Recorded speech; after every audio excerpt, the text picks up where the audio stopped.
ঠিক শেষ মুহূর্তে হলো সংযোজন। টাইগারদের চ্যাম্পিয়ন্স ট্রফির মিশনে যুক্ত হলেন হাসান মাহমুদ। বিপিএলে দুর্দান্ত ক্যারিশমা দেখিয়ে এবার আস্থা অর্জন করে নিলেন কোচ ফিল সিমন্সের। তাহলে কি এবার লিটনও ফিরতে যাচ্ছেন স্কোয়াডে? টুর্নামেন্টের দল পরিবর্তন করার সময় আছে আর 2 দিন। তার আগে লিটনকে নিয়ে কোচ জানিয়েছেন নিজ ভাবনা। হাসান মাহমুদের সংযোজন ও লিটনের সম্ভাবনা নিয়ে বিস্তারিত জানবো রিপোর্টে।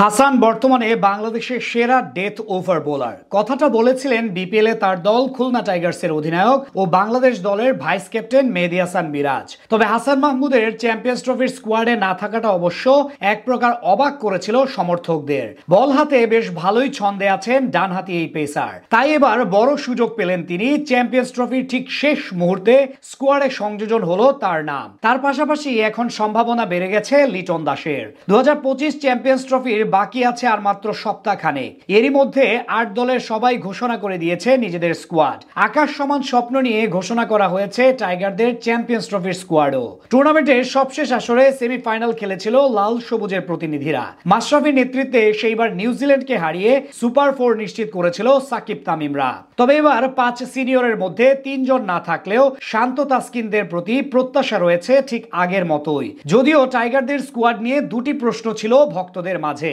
এর একটি হলেন হাসান মাহমুদ। বাংলাদেশ দলের 3 ফরম্যাটে এখন এক ধারাবাহিক পারফর্মার হাসান। বিশেষ করে 50 ওভারের ম্যাচে তার কার্যকারিতা আলাদাভাবে লক্ষণীয়। বিশেষ করে ডেথ ওভারে দারুণ বল করতে জানেন এই ডানহাতি।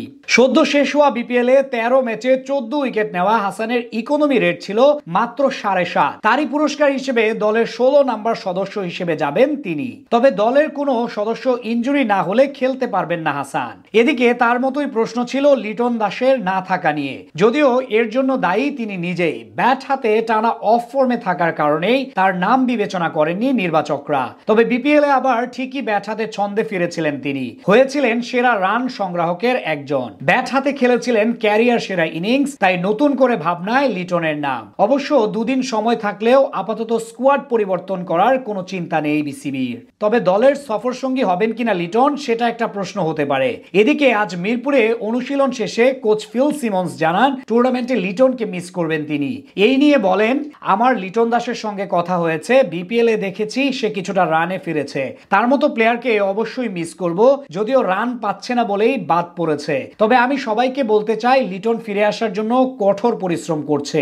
সেক্ষেত্রে চ্যাম্পিয়ন্স ট্রফির স্কোয়াডের জন্য ব্যাকআপ হিসেবে লিটনকে বিবেচনা করা যেতে পারে, যেটা হবে সবচেয়ে যুগান্তকারী সিদ্ধান্ত। তবে হাসান মাহমুদের চ্যাম্পিয়ন্স ট্রফির স্কোয়াডে না থাকাটা অবশ্য এক প্রকার অবাক করেছিল সমর্থকদের।